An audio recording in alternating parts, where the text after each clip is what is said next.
Hi everyone, it's Deanna. Please excuse my hair. I am multitasking today. I actually just highlighted my hair and washed it and blew it out, and it's really hot, so I don't really want to straighten it right now because I don't want to sweat while I'm doing this project. And I want to get this project done before my daughter gets home from school because she's really looking forward to adding this pretty fabric that I have around this blue beanbag. And you know, it is a vinyl, so it's kind of cold, and she loves soft things. So I went to the store and I found this fabric. It's really cute. It was on sale for $4 a yard, which is awesome. So if I mess up, you know, I'm not gonna be out that much money because I've never done this before. But it doesn't seem too hard. I mean, I'm just gonna cover this.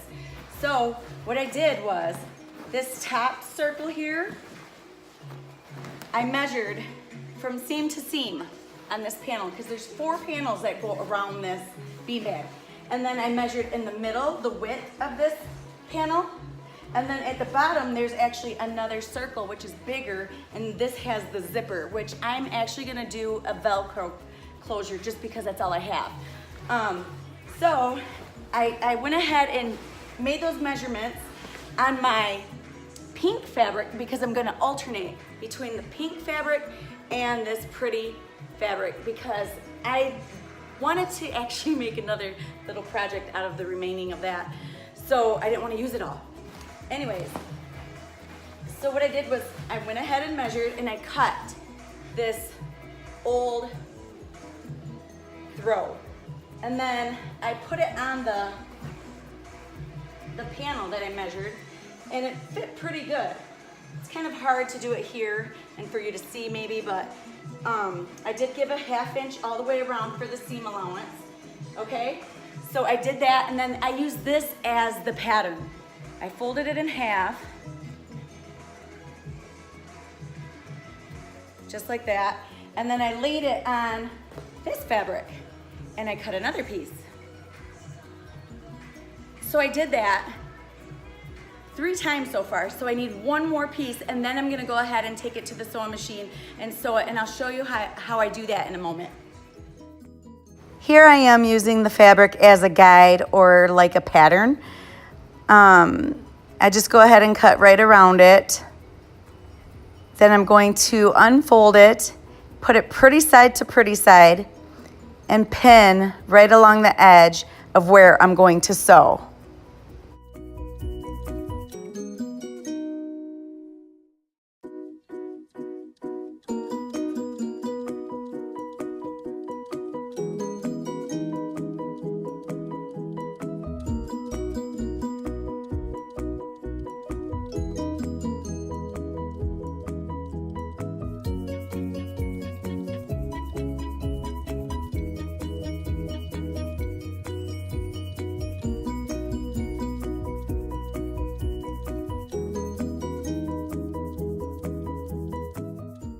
Okay, so now I'm gonna go ahead and sew these pieces together.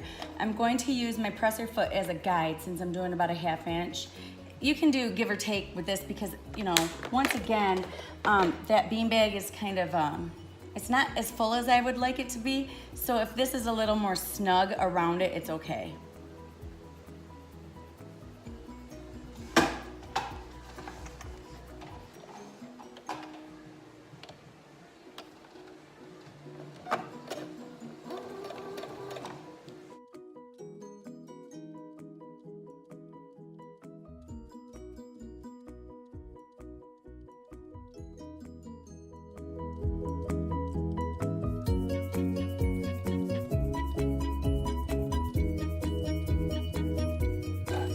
Wow, this is looking great.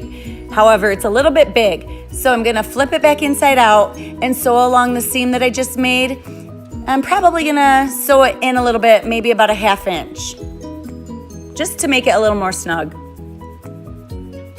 And then I'm gonna go on and do the circles for the top and the bottom. Now it's on to the bottom circle. I found the diameter and divided it by 2. Folded the fabric in half in order to create a semicircle. It was easy enough. What I did was cut a rectangle that was big enough, and then I just went ahead and kind of free-handed the semicircle.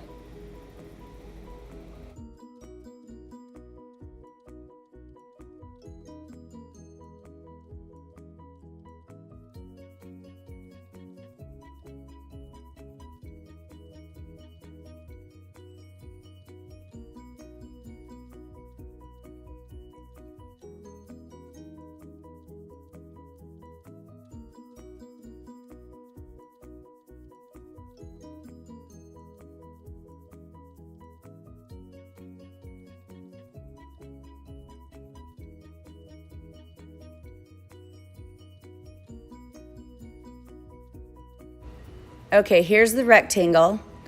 I decided to go ahead and freehand the semicircle. It looks good to me. Once I do that, I cut it right down the middle, and along that straight edge is where I attach the Velcro system. Hey everyone, it's Deanna again. I just wanted to get back online and show you the beanbag cover and the progression I've been making.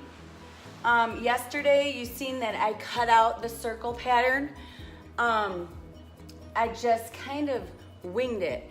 I measured it and cut a circle. It's not a perfect circle, but it's perfect enough for Talia and for myself.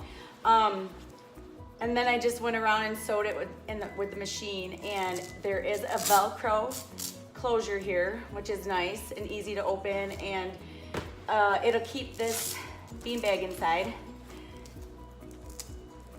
It does its job. I initially said that I was going to follow the pattern and do a circle up here as well, but I decided against that. So what I did is I put these two panels together, the two pinks, and I did a blind stitch. And then today I'm going to finish it by putting these two, the two pattern fleece materials together and blind stitching that. And then I have a pom-pom that I made. Oh, here it is. And then I'm just gonna attach that so that to the top to kind of cover it and to add a little bit more fun. Talia loves this. My boys love it. My mom actually bought all my kids beanbags one year for Christmas, and they've had them for at least a couple years. And they drag them around everywhere, so they love them. And now my boys want theirs covered as well. So I'm guessing one's gonna want Batman, one's gonna want Spider-Man, and maybe Mario Brothers or something like that. I don't know, but it looks like I have some work ahead of me. So even though I didn't have a pattern to do this, I know what I'm doing now, and I'm actually gonna be able to create a pattern next time, I think, and use it. So it'll go quicker. But yeah, for now, this is the beanbag. Couple more steps and I'm done.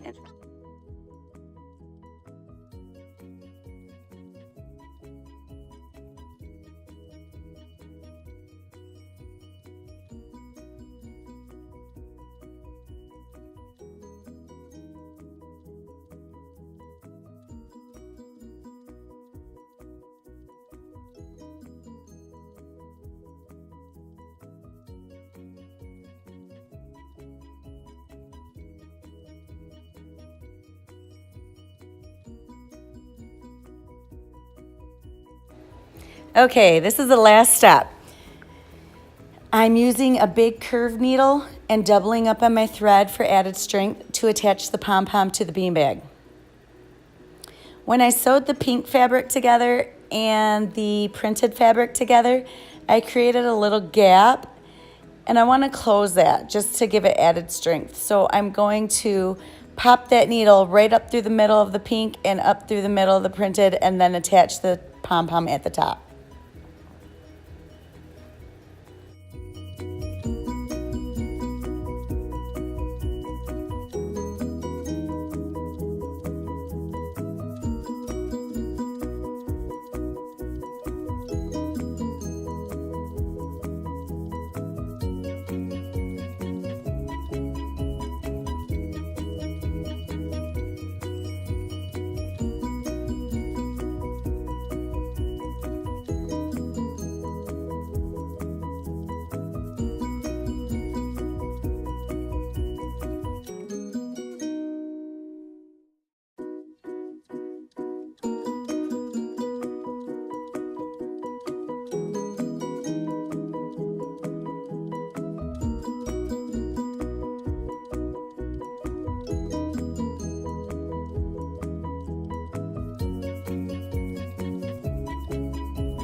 I will see you in my daughter's room.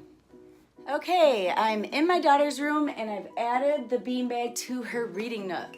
It's so cute. I love it. It only took me about maybe 2 hours, an hour yesterday and an hour today. And I have to say, it looks great. Initially, I was a little bit nervous about using the 2 different patterns just because I bought that fabric for her beanbag and then I decided I wanted to do another project with it. So I was trying to save some, so I incorporated that older throw that she had, and you know, she really wasn't using it.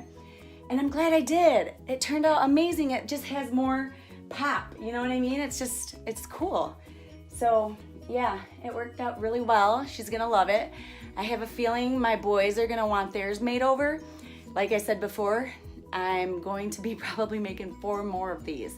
So if you have any questions or comments, or if you like this, let me know. Subscribe to my channel. I have tons of stuff that I have done in the past. I did put up some slideshows of older stuff that I did that I didn't record, and I have more, so I'm gonna post more slideshows, and I'm going to try to start videoing more because I do projects all the time and they're fun, and I want to share my ideas and my cheats with you. So anyways, I hope you like this tutorial or video. Like I said, if you have any questions, just leave a comment and I'll try to answer as soon as I can, okay? Thank you. Have a good day.